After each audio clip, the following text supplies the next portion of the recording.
Halo guys, kembali lagi bersama channel ini, Emission Review. Di kisah sebelumnya, pemberontakan Tetuasin semakin intens saja dan membuat sang ratu terjebak dalam rencana Tetuasin, sehingga sang ratu kini kritis.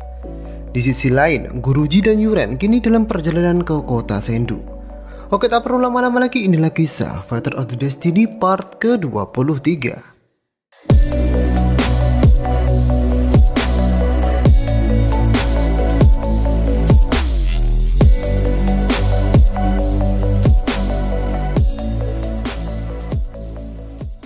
Di part ini sang ratu terkena tusukan dari Han King dan membuat tak bisa bangkit lagi.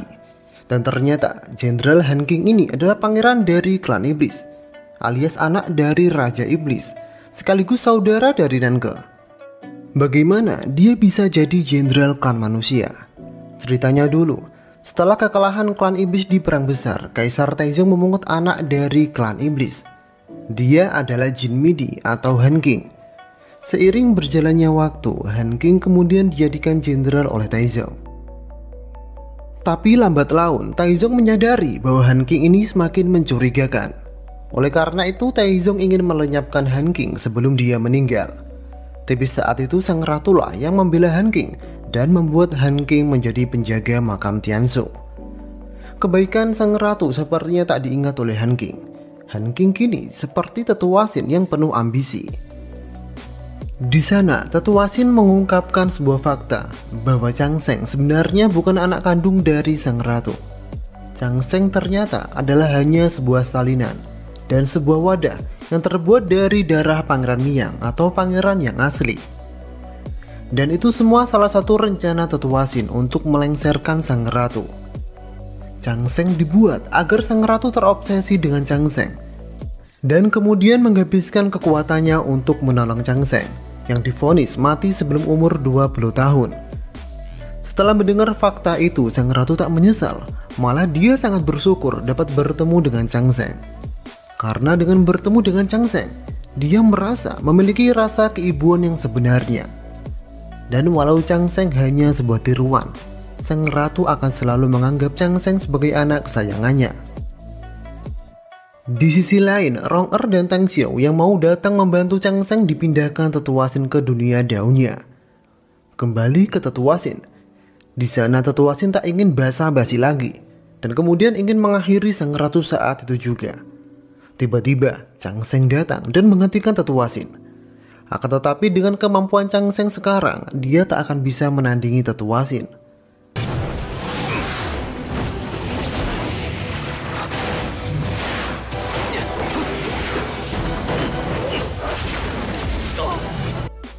Bahkan saat itu, giok naga Yusa yang membantu kekuatan Changsheng juga ikut hancur. Di saat terdesak itu, tiba-tiba ia teringat perkataan Yusa tempo hari. Jika saja sumur tua yang menghubungkan dengan danau beku tergenang banjir, mungkin saja segel sang ratu akan lemah dan membuat kekuatan Yusa dapat bebas.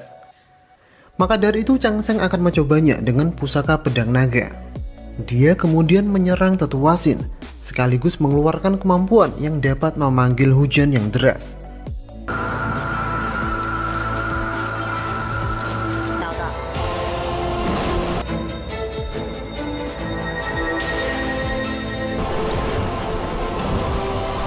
Dan benar saja, setelah itu nampaklah hujan yang sangat deras dan kemudian membanjiri sumur tua atau jembatan Baixi tempat Yusa berada, sehingga Yusa dapat bebas dari belenggu.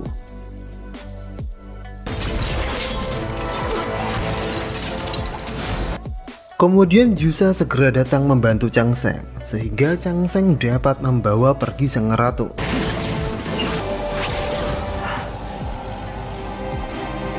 Akan tetapi walau Changsheng dapat membawa kabur sang ratu, kondisi sang ratu sudah tak tertolong lagi. Bahkan Yusa yang ada di sana tak bisa membantu menyelamatkan sang ratu. Sebelum sang ratu pergi untuk selama-lamanya, sang ratu memberikan kekuatannya kepada Changsheng agar Changsheng dapat melawan Tetuasin. Di sisi lain, Guruji dan Yuren terlihat sudah sampai di kota Sendu. Mereka berdua kemudian langsung ingin menemui sang ratu. Saat mereka berdua sampai di sana, Guruji langsung menyuruh Yuren untuk berlutut kepada sang ratu. sembari mengatakan bahwa Yuren sebenarnya adalah anak dari sang ratu, yang membuat Chang Seng terkejut. Terus siapa dia sebenarnya? Belum sempat Chang Seng mendapat jawaban yang pasti, sang ratu mengatakan tidak masalah semua itu. Yang sekarang sang ratu rasakan, dia sangat bahagia telah mempunyai 2 anak laki-laki yang baik hati.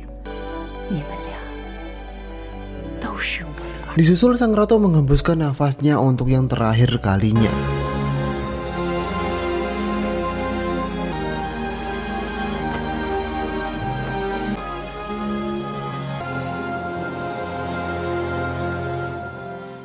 Di lain sisi, Rong Er dan Tang Xiao akhirnya dapat keluar dengan cara Rong Er mengeluarkan panah awannya.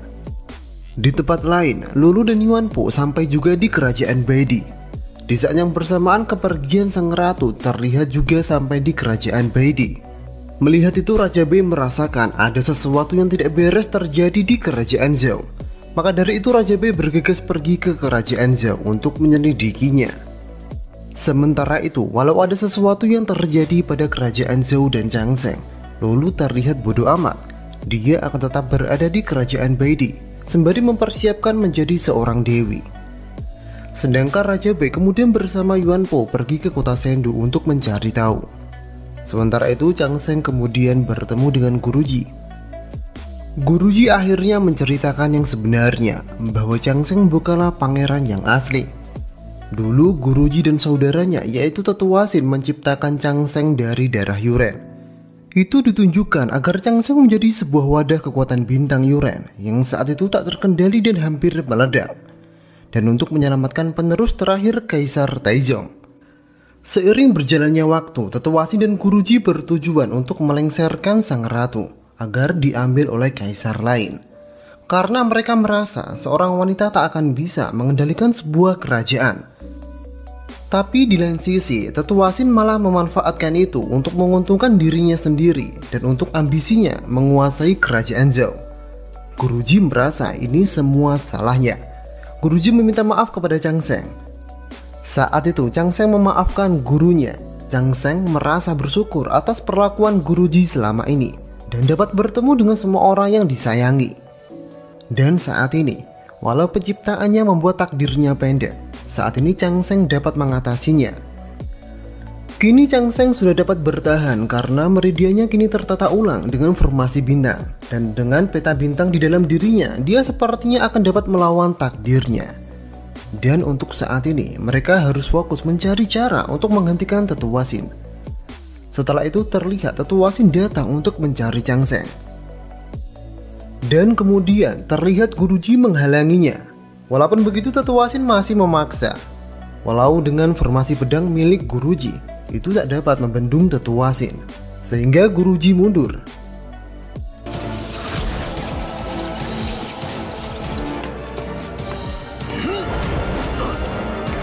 Di lain sisi, Rong Er dan Tang Xiao sampai di Taman Taizong.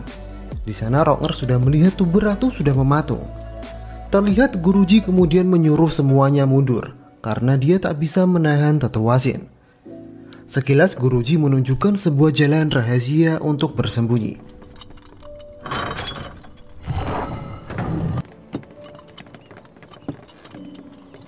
Tapi Yusa yang ada di sana tak setuju dengan itu. Karena jika Guruji menyarankan tempat itu, Tetua Sin juga akan tahu. Karena Tetua Sin juga mantan petinggi akademi tradisional. Yusa menyarankan agar kabur ke Danau Beku. Yusa akan memasang penghalang yang sangat kuat. Benar saja saat Tetua Sin menerobos ke akademi tradisional, dia tak menemukan apa-apa. Sehingga kemudian dia kembali ke istana dan kemudian menata rencananya kembali.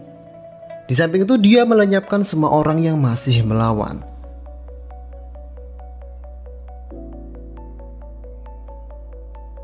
Moyu yang ada di sana juga dipaksa untuk mengikuti perintahnya. Kalau tidak, Tetua Sin akan membunuh Tang Xiao.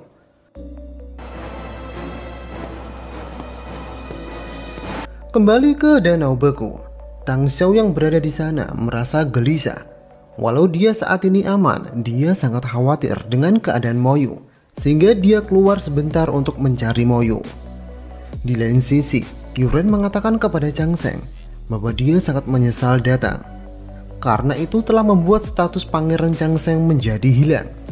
Tapi saat itu Changsheng tak mempersalahkan semuanya. Malah Changsheng merasa karena kehadiran barunya membuat tempat Yuren terbagi. Mereka berdua akhirnya tak mempermasalahkan itu semua dan akan tetap rukun bersaudara selamanya. Setelah itu Tang Xiao menemui Mo Yu dan mengajaknya bersembunyi bersama-sama di Danau Beku. Akan tetapi saat itu Mo Yu belum bisa pergi bersama Tang Xiao. Dia hanya beralasan masih ada yang akan ia lakukan. Dan secara tiba-tiba Mo Yu mengajak Tang Xiao untuk menikah. Walau sempat agak bingung, Tang Xiao berbalik sama, juga mengajak Mo Yu untuk menikah. Mungkin merasa cowok yang harus mengatakan itu. Setelah itu terlihat mereka berdua menikah dengan balutan pakaian merah peninggalan orang tua Mo Yu. Dan kemudian saling memadu kasih berdua di malam itu.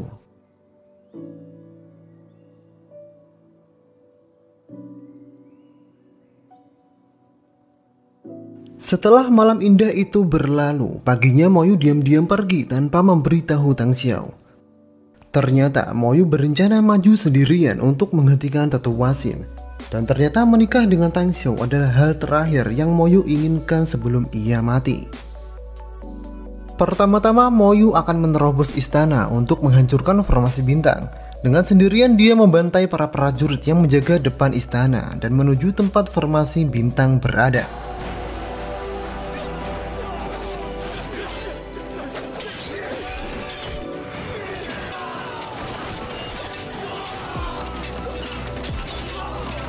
Sesampainya di sana, Mo Yu langsung ingin menggunakan pusaka tusuk rambut sang ratu untuk menghancurkan formasi bintang.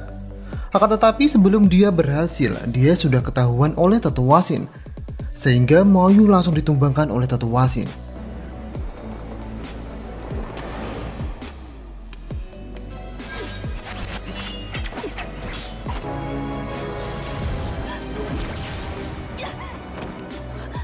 Tidak berhenti di situ, Mo Yu kemudian akan dikorbankan untuk formasi bintang. Dengan tujuan tak lain adalah untuk memperkuat formasi bintang itu sendiri. Di sisi lain, Tang Xiao yang mulai bangun menyadari bahwa Mo Yu telah pergi ke istana. Dan Tang Xiao tahu bahwa Mo Yu akan memaksakan dirinya. Untuk itu Tang Xiao langsung bergegas menyusul Mo Yu. Sesampainya di sana, Tang Xiao langsung terbang menyelamatkan Mo Yu. Akan tetapi Tang Xiao sedikit terlambat. Mo Yu sudah terluka sangat parah.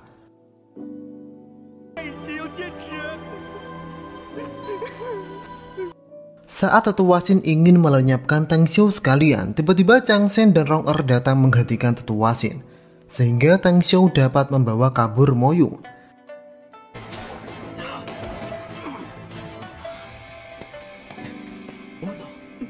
Setelah itu Mo Yu terlihat koma. Walau Changsheng sudah membantu dengan darahnya, Mo Yu belum bisa membuka mata. Mungkin karena jiwanya terluka sangat marah, apalagi terluka karena formasi bintang. Di tempat lain, tepatnya di daerah klan iblis, terlihat Han King telah membunuh Raja Iblis alias ayahnya sendiri dan menyuruh siapa saja di klan iblis untuk mengikutinya. Dengan simbol api biru, Han King akan memerintah klan iblis selanjutnya.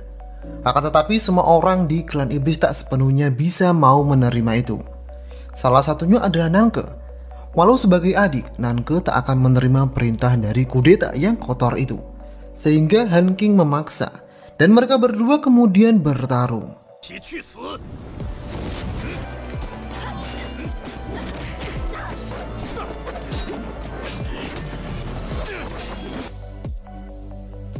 Pertarungan itu sendiri kemudian dimenangkan oleh Han King dan membuat kubu dari Nanke kabur ke kota tersembunyi klan iblis.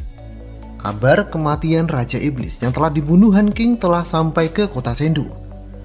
Tetu Wasin yang ada di sana mengatakan kepada semuanya, Han King adalah pihak dari Tetu Wasin. Sehingga kerajaan Zhou tak akan mengkhawatirkan klan iblis lagi. Akan tetapi yang harus diperangi selanjutnya adalah klan binatang.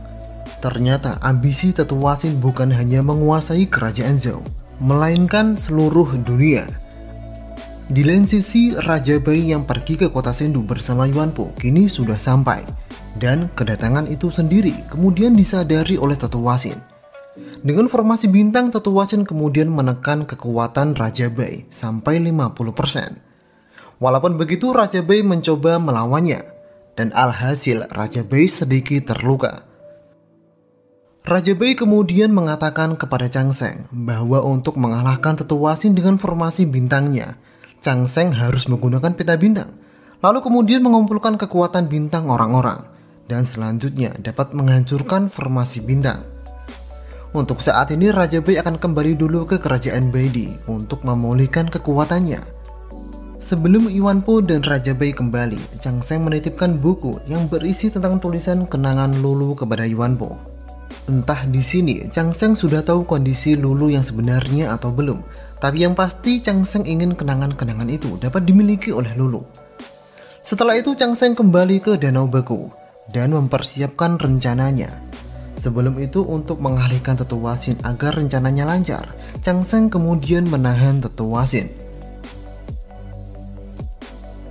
Chang Seng kemudian pergi ke formasi bintang dengan jiwa spiritualnya agar persiapannya tak terganggu.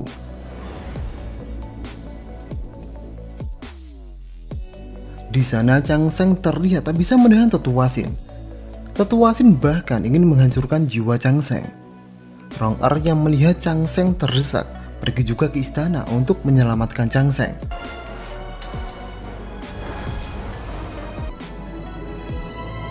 Walau Rong Er dapat membuat jiwa Chang Seng kembali, kini dia malah yang tersudutkan oleh Tetua Sin. Dan kini Rong Er malah yang akan dicelakai oleh Tetua Sin. Di saat genting itu tiba-tiba Qiu Shanju muncul dan menghentikan Tetua Sin. Walaupun begitu, dengan kekuatan Qiu Shanju, dia tak bisa menahan Tetua Sin, sehingga Rong Er kini kembali terancam.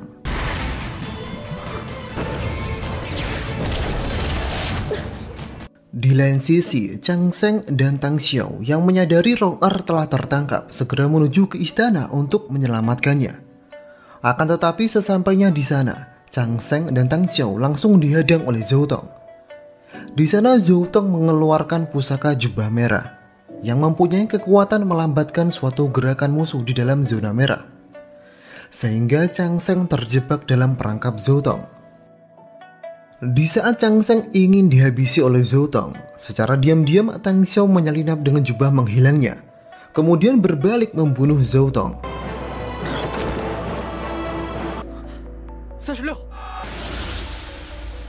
Di sisi lain, untuk menghentikan Tetua Sin, Qiu Shanju sampai memohon belas kasihan agar melepaskan Rong Er.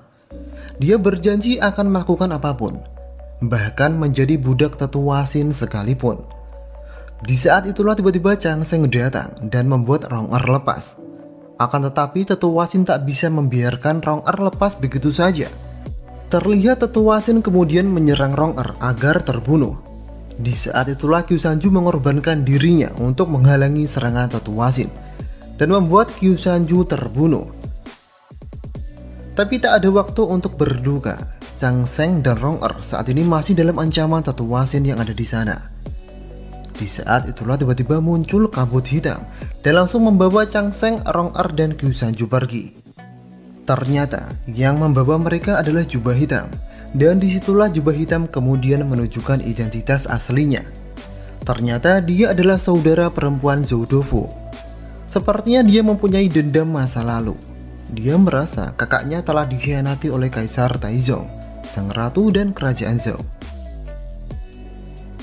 Tapi untuk saat ini, setelah sang ratu meninggal, dia juga tak ingin Tetua Sin memanfaatkan kondisi yang ada untuk menguasai semuanya.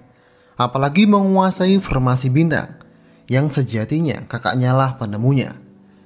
Di sisi lain, Nanke yang kabur dari Han Qing diberi kabar oleh anak buahnya bahwa Qiu Shanju telah terbunuh, yang membuat hatinya semakin hancur. Di tempat lain, Kaisar Tianliang dibawa oleh Tetua Sin ke tempat formasi bintang. Tetua Sin kemudian menggunakan darah Kaisar Tianliang untuk melacak di mana Yuren berada. Dikarenakan sesama darah kerajaan pasti akan dapat mengetahui di mana letak Yuren dan Chang Seng bersembunyi, sehingga kemudian Tetua Sin tahu Chang Seng dan kawan-kawan bersembunyi di Danau Beku. Sementara itu Chang Seng dan kawan-kawan langsung menyadari persembunyian mereka telah diketahui oleh tetua Xin, sehingga mereka buru-buru keluar dan menuju ke istana untuk menghancurkan formasi bintang. Di sana Jusa menjadi pengalihan perhatian agar Chang Seng serta Rong dapat menyelinap masuk ke tempat formasi bintang.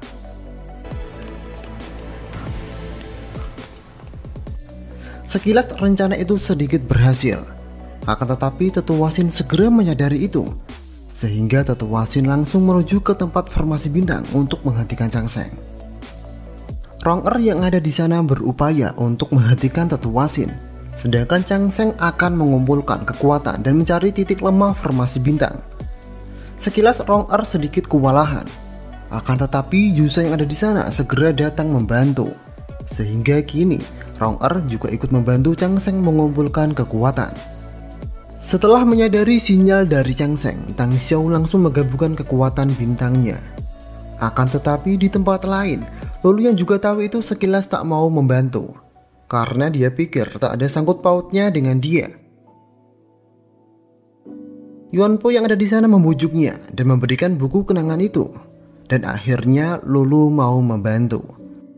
Air matanya sedikit menetes saat Yuan Po menceritakan bagaimana kisah gadis kecil yang merantau dan hampir mati terbunuh, kemudian diselamatkan oleh seorang laki-laki muda yang sakit-sakitan. Walau sebenarnya dia juga tak tahu kenapa dia bisa menangis, dan pastinya tak ingat itu. Setelah bintang Tang Xiao, Lulu dan Yuan Po terkumpul, Chang Seng kembali bertarung dengan tetua Xin. Akan tetapi itu belum cukup, karena kini tetua Xin juga menambahkan darahnya untuk memperkuat formasi bintang.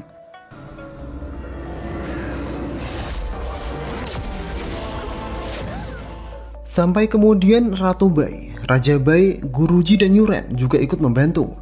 Bahkan Hansi yang baru saja tiba langsung ikut membantu bersama murid-murid Akademi Lisan lainnya. Sehingga kini Chang Seng bersama peta bintangnya semakin kuat dan bersiap melawan tetua Xin. Di lain sisi tetua Xin yang melihat peta bintang Chang Seng semakin kuat, akhirnya kembali menambahkan darahnya untuk memperkuat formasi bintang lagi. Akan tetapi Jusa dan Rong ingin menggagalkan itu. Jusa dan Rong kemudian menambahkan darahnya juga ke formasi bintang. Itu dilakukan agar formasi bintang tidak dapat dikendalikan oleh tetua Xin.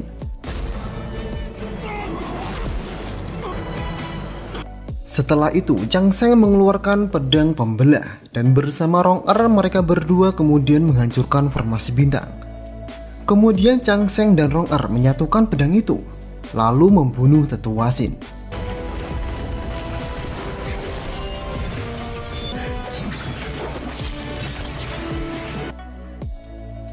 Sehingga tetua Xin kemudian mati bersama formasi bintang.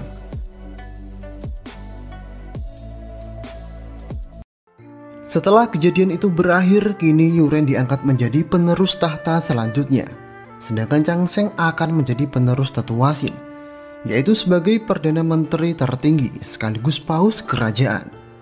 Sedangkan Guruji diangkat menjadi guru besar istana.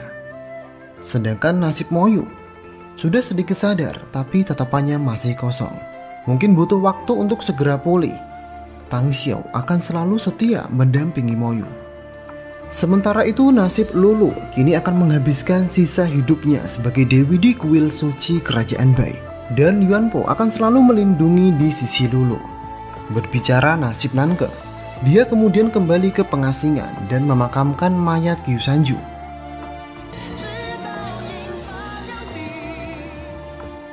Kembali ke kota Chengdu, sang ratu kemudian dimakamkan di Taman Taizong. Sementara itu Chang Seng serta Rong akan hidup bersama serta bahagia selamanya, dan kisah ini berakhir. Oke, itulah akhir dari kisah Factor of the Destiny. Chang Seng yang berusaha keras melawan takdirnya kini akhirnya dapat mencapai tujuannya dengan formasi bintang dan peta bintang di tangannya, dan akhirnya bisa bersama-sama dengan wanita yang dicintainya. Walau awalnya dia sendiri tak yakin akan bersama Rong, malahan dia akan membatalkannya. Tapi dengan kehendak yang kuat, dia akhirnya mencapainya. Tak perlu berdebat lagi siapa yang pantas buat Chang Seng. Inilah yang terbaik. Sebelum itu berbicara tentang perbandingan dengan novel dan animasi Donghua. Sepertinya admin lebih suka alur cerita dari animasi Donghua. Salah satunya tentang bagaimana Chang Seng dan Rong Er bertemu. Di animasi Donghua, Chang Seng dan Rong Er bahkan belum saling kenal saat berada di Taman Zhao dan saling mengorbankan nyawa mereka untuk menyelamatkan satu sama lain, sehingga membuat pertemuan mereka lebih dramatis. Tapi kembali ke selera masing-masing. Oke, sekian dulu. Inilah akhir dari cerita Factor of the Destiny. Terima kasih. Wassalamualaikum.